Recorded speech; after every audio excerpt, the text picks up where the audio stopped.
Welcome to Down the Line with Charlie and Bo. I'm Sam Wilson. Recently, Charlie and Larry got to experience Eagles training camp and meet with fans.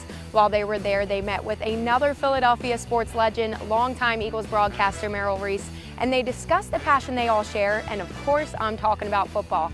Charlie, Larry, and Merrill will discuss their stories on this week's edition of Down the Line.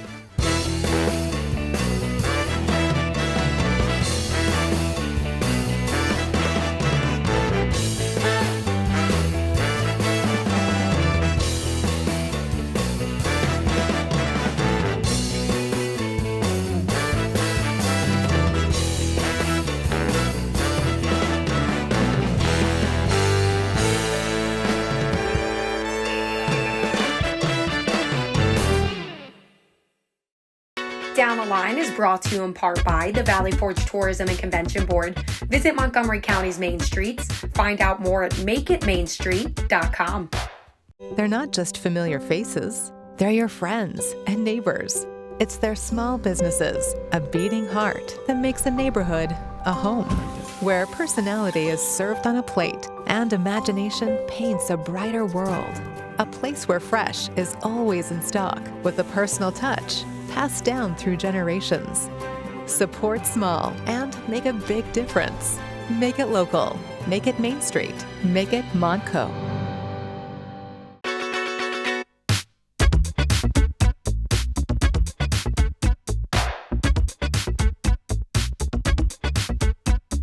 Welcome back to Down the Line. What a special treat it is for Charlie and Larry to get to attend an Eagles practice and to speak with Eagles broadcaster Merrill Reese.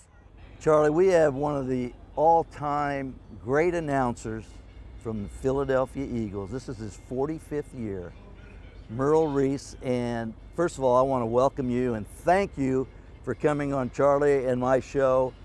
We've been trying to get all the popular people in Philadelphia, and I can't think of too many that are more popular than you, Merrill. Well, you know, I've been waiting for you guys to ask because I am a big fan of this show. I watch the show every time it's on. I love it, and you guys do a great job. And Larry and I go back about 100 years. Yeah, so we've been friends for a long time. Long time. Yeah, you know, I've never met you, but I've listened to you a lot.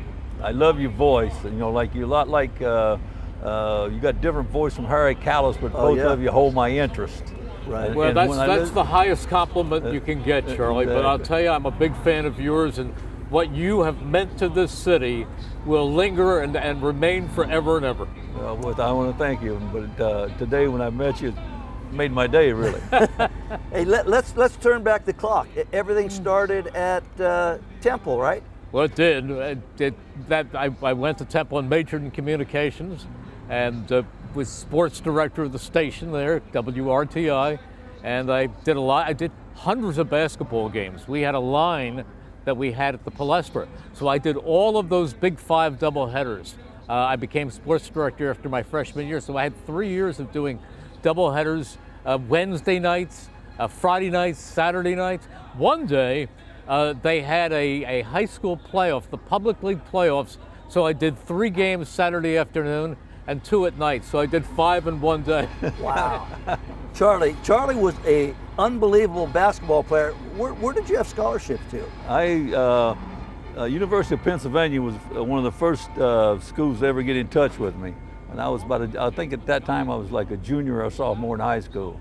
And later on, you know, like I could have gone to North Carolina, but at the same time, you know, like after my dad passed away, I decided to play baseball. I had quite a few offers in basketball. I had some football offers. Where I lived, you know, like wasn't a real big school, so therefore I played like 4 sports. So you know, like that was, and I enjoyed every bit of it.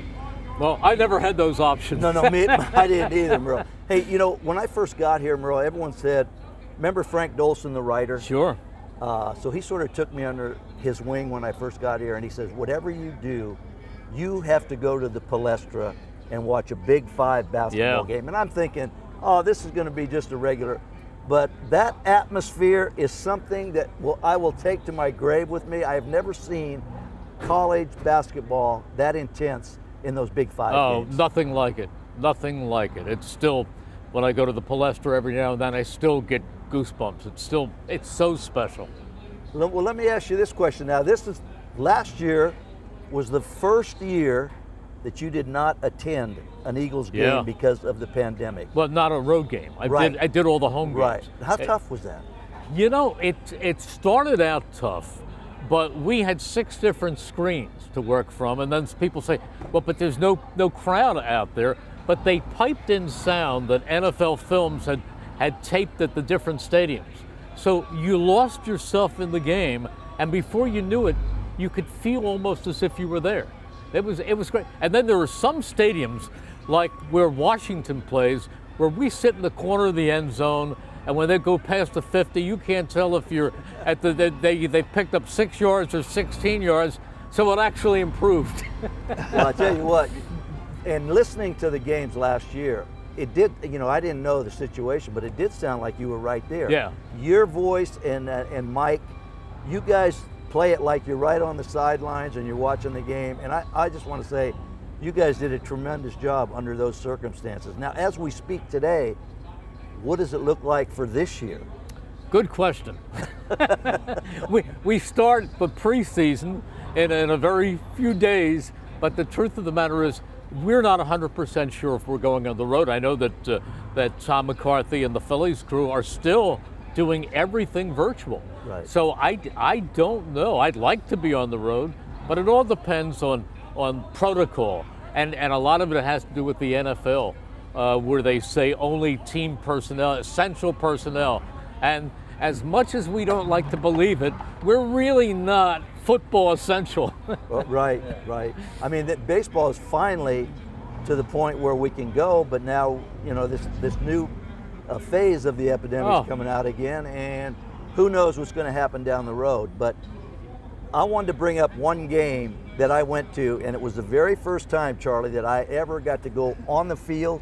It was 1981 against the Dallas Cowboys, and I know we're running up against a commercial break right here, but when we come back, I want to ask Merle about that game, because that was the most impressive game that I've watched, and I couldn't believe how hard the hitting was on the sidelines. But we're going to continue this after this commercial.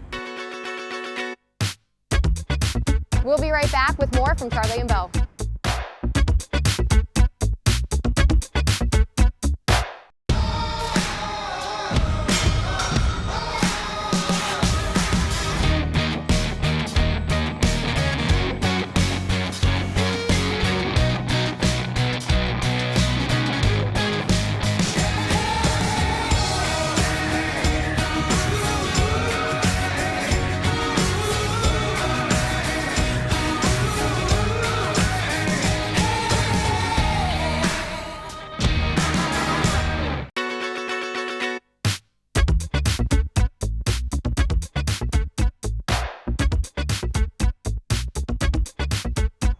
Welcome back to Down the Line. Just after the '80 World Series, Larry got to experience an Eagles game while on the sidelines during a playoff game.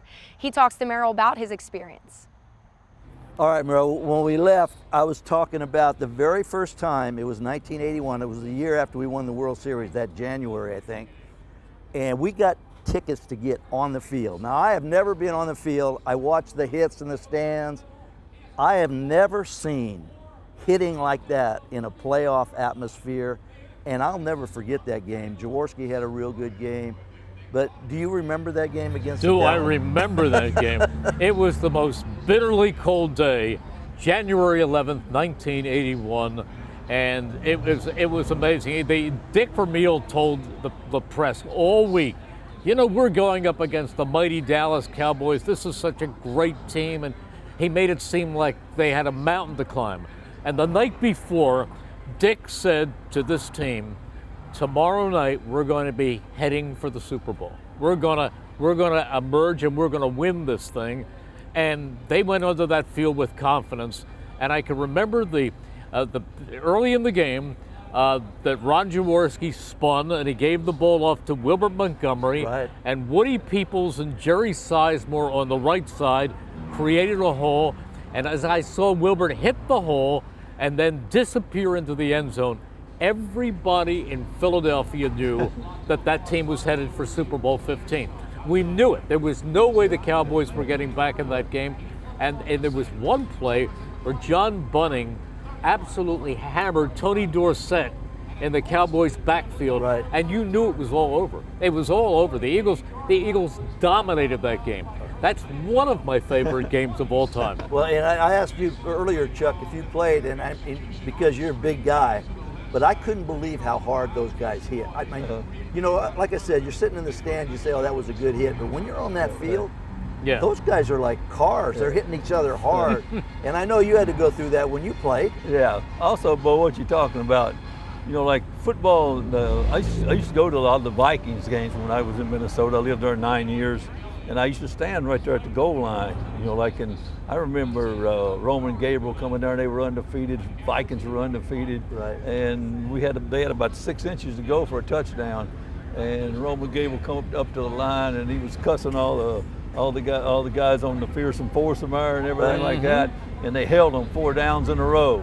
It was amazing. They lost ground they tried to run the ball all 4 times, and they lost ground, you know, like, and you could just, you could hear the pads hitting, and I mean, it sounded loud, and I know. things were going on. You do know that Gabe ended up playing in Philadelphia too. Yeah, he did. Right. He was an Eagle. Right. You know, going back to 80, I don't know if this is ever going to happen again. Eagles in the championship game, Phillies won the championship, Sixers were in the championship game, Flyers were in the championship game. You're talking about 4 major sports teams that went to the finals. I don't know if that's ever going to happen, Merle. Well, you don't know what it did to me physically, because I was sports director of WIP, so I would get up in the morning and I'd go on the air for the first time at 6 o'clock doing the morning sports. And then I would come down to Eagles practice all day, and then I would go to the World Series that night in Philadelphia and do the interviews, and I'd go back to WIP and sleep for 3 hours on the couch, and then it would be time to go on again. So I was balancing both things, but what a wonderful time it was to see that great Phillies team and all the memories associated with it. Amazing, just great. Okay, we were very fortunate, all 3 of us. You had the parade in 08, I had the parade in 80, and you just recently had the latest parade. 18. Let's start with Charlie first, with the atmosphere when you were going through that parade. I thought the parade started the night we won. Right. I don't know if you remember, but I was standing in the dugout. I didn't run out on the field, and I just stood there. I wanted to look at everybody. I wanted to look at our players, and I wanted to watch the fans. And you know, like, and it was something it's hard to explain really, because everything was just a roar, like. Right. And then the next day when we had the parade, and we got on these floats and everything like that, when the moment we turned on Broad Street, it was absolutely, I don't know, it just crazy. all changed, and they were screaming and hollering. Right. And I never will forget it. They was hollering, Charlie, Charlie, like this. And at first, it was kind of a, what do you call it? I was almost like I was shy and embarrassed, but all of a sudden my head kept getting bigger. and you know, and I liked it, but at the same time, everything, you know what, Bo, you've probably heard me talk about it, but I'll sum it up this way real quick, like, everything about it was real. Everybody was happy. Right. Everybody was into it. Everybody loved exactly what was happening and what went on and how we won. Yeah. And it's hard to explain, but I know this, it can definitely change your life. Oh, there's no question, you know, and I look back at that, especially when it's wintertime and it's snowing. I'll pull that video out, but I remember ours was the very first ever, Merle, and to see tears of joy running down people's faces. They're saying, I wish my grandmother was here, I wish my mom could see that. Yeah. So it's something that stands in your mind, and I'm sure 2018 is something that you're going to remember the rest of your life.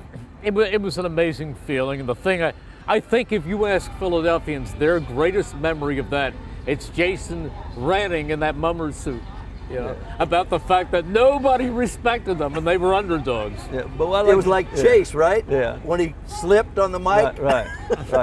I'd like to say something about the Eagles that year. You know, they were very physical. Yeah, they were. Very fast, and they took a lot of chances. Yeah. And on offense, especially, they took chances. And they were, to me, I loved their aggressiveness and their quickness. Well, you know, the funny thing about that is, first half of the game, end of the first half, they're down at the 1 yard line. And I'm saying on the air, I'm saying they've got to take the field goal. They've got to take the 3 points. They cannot afford to come away from here without 3 points. Plus, they're going to be kicking off to the Patriots to start the second half. And lo and behold, we get the Phillies special and the touchdown pass from Trey Burton to Nick Foles. And Mike Quick says to me on the air, he says, "That's why Doug is down there and you're up here." Exactly. I like it. I want to tell you something. Doug definitely showed me something. Like when he was there, because he wasn't afraid. He was wanting to win the ball game. Yeah. Hey, he was wanting to win the game, man, and he wasn't afraid to take a chance. And I want you to be truthful with me now. When the New England had the ball with Brady at the end, were you still feeling positive about that game?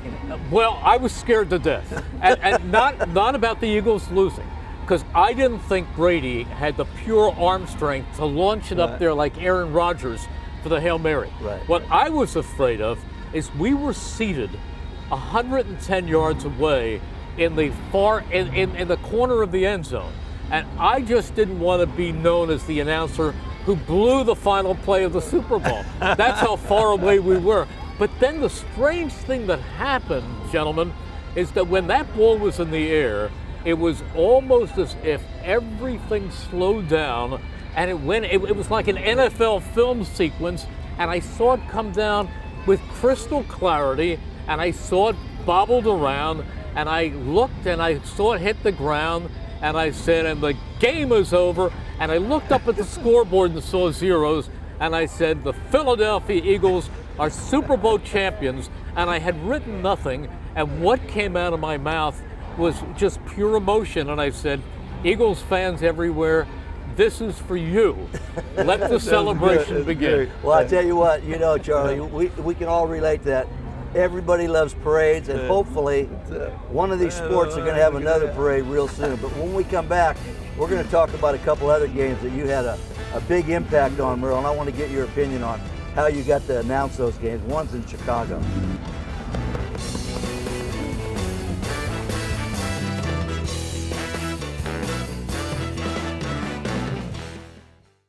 They're not just familiar faces, they're your friends and neighbors. It's their small businesses, a beating heart that makes a neighborhood a home, where personality is served on a plate and imagination paints a brighter world. A place where fresh is always in stock with a personal touch passed down through generations. Support small and make a big difference. Make it local. Make it Main Street. Make it Montco.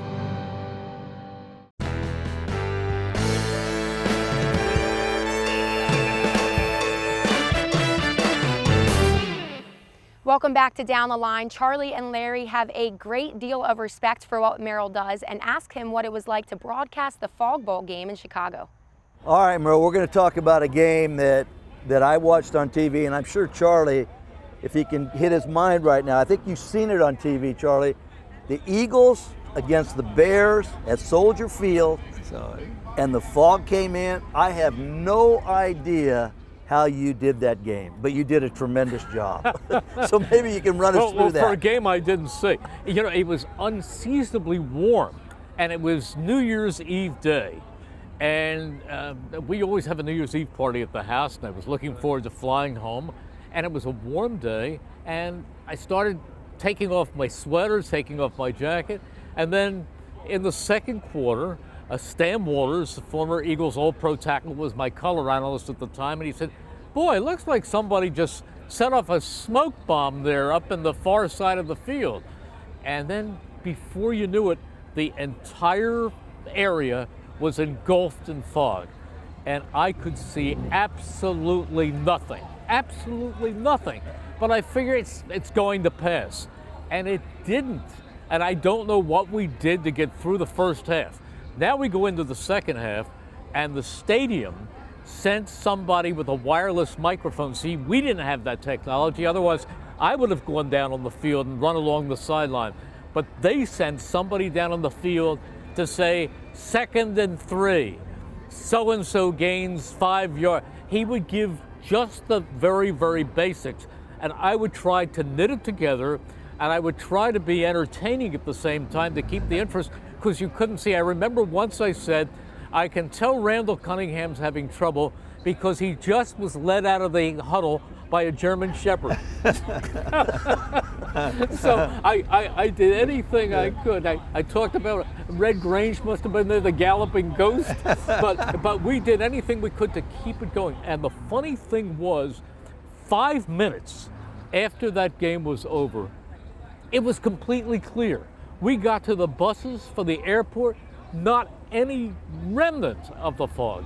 That's unbelievable. And then I remember people saying to Buddy Ryan in the locker room, shouldn't that game have been stopped? And the Eagles had just lost. And Buddy said, you don't stop wars and you don't stop football games. That's right. That's right. Yeah. Let's sort of go back to all your experiences and all the players that you've seen. Let's just talk Okay. about the Eagles, though.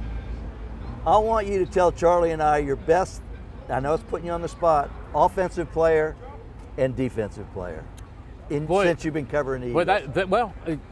It's a tough thing.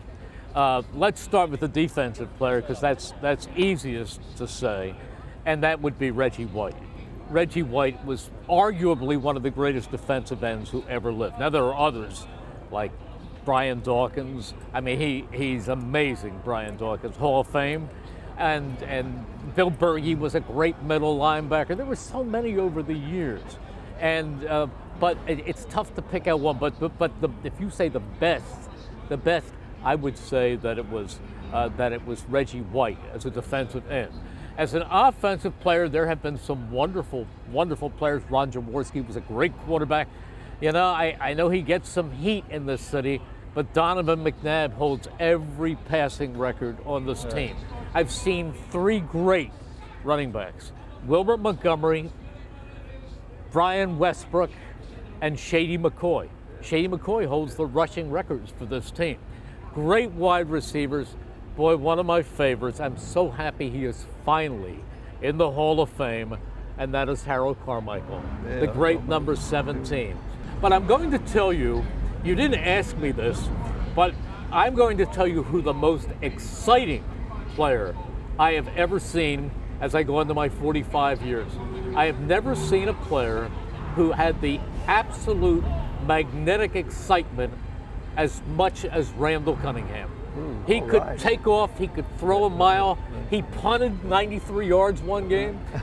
He was, I would say he was the most exciting Eagles player I ever saw. Wow, those are some pretty big names. And obviously, hopefully, down the road here, there'll be a couple of young kids that get your attention real quick. Well, I'll tell you, Larry, there's one out here who will be out here. He's hobbled with a little sprain in his knee. But you watch this number 6, Devontae Smith. From Alabama. Is he something? He is something. And I'm optimistic about Jalen Hurts. Yes. I think he's a great athlete. I think he's got a big arm. I think he's going to have success. You know, Charlie, you're probably one of the most positive guys I've seen as a manager. And maybe you can talk to Merle about it, because I want you to give me how you can stay, plus playing 162 games. Yeah. There's going to be peaks and valleys, no question. What was your big thing that you tried to keep going, keeping that team in 2008? Actually, you know, like in 2008, I felt like our season in 2007, you know, like when we went to the playoffs and we lost 3 games in a row. And that last loss, I think, you know, like if you'd have gone all the years I was in the game, and when I went in the locker room after the game that day, the feeling was hard for me to explain, because you could see all players that were dejected about losing and things like that, and they were sitting around. Nobody was saying anything. They were moving kind of slow, and they just packed their bags, took a shower, you know, like, and went and got on a bus. Nobody said anything. And then the next spring, when we was in spring training, I always get up and, you know, go through a big speech about how we want to play and things like that, and I'll ramble and everything, and I'll throw my pad away and just start talking whatever comes out of my mouth. Sure. And I didn't have to do that. And because I felt like, you know, just an aura in the room and things like that, you could tell that we were ready to go, and we were ready to practice right there at that moment. You know what it reminds me a little bit of, and real quick, because I know we're running up against Dick Vermeil. Give me a quick thing about Dick Vermeil. That guy was as positive as I've seen anybody. Belongs in the Hall of Fame. No question. Dick Vermeil, I think in the dictionary, under the word charisma, there should be a picture of Dick Vermeil. Right. I mean, he was one of the greatest motivators I have ever seen, Right. and what a great Yeah. person. Whoa. He taught me so many things. He said, to win, you surround yourself with character people. He taught me so many things that resonate, continues to resonate today. Well, Merle, on behalf of Charlie and me, I just want to thank you for taking time away from your busy schedule. I know you golf a lot, play tennis. Charlie and I got to go back to work, but again, thank you very much for this. And I know Charlie was dying to meet you, and so this turned out to be a great segment for us. It was great for me. This has just been a wonderful time. I wish we could go on for an hour. Right. Hey, Bo, when he talks, he just gives me energy. I know, and he gives you a lot of energy. He looks at you with a little smile, but the words just keep flowing out of his mouth. Even when they're getting blown out, it's fun listening to. It's not fun doing it. I love meeting you today. It was great fantastic. meeting you, Charlie. Yeah. They could all do an hour show and still have more to tell, perhaps another time. I'll be back to wrap things up.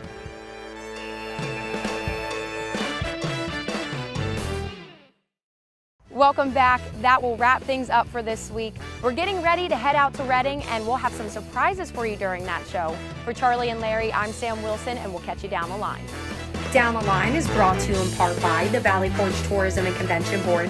Visit Montgomery County's main streets. Find out more at makeitmainstreet.com.